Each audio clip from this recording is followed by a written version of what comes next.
update tayo sa palengke. Wala na, ano na po, alas 12 na ng tanghali, wala pong masyadong namimili. Kaya ang ginagawin na, magliligpit na. Oh. Ligpit na mga kawitwing. Ligpit na po. Antayin na lang mag-yelo.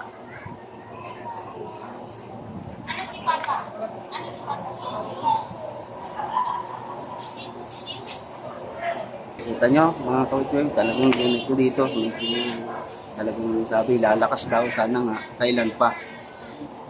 Lalakas daw, lalakas din daw, sabi lalakas. Kailan pa po lalakas? Pag wala ng puhunan. Kaya, talaga naman, pambihira talaga sa palengke natin. Pagdating na ng alas 8, alas 9, wala na talaga siyang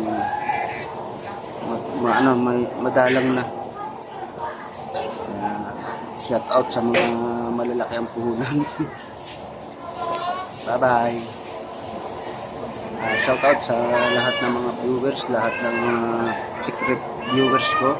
Yan, kung hindi pa po kayo nakapollow, follow nyo po. Kung hindi pa kayo nakasubscribe sa YouTube natin, andyan lamang sa harapan ng ating mukha. Rhinance TV. Sa muli mga kawitwing.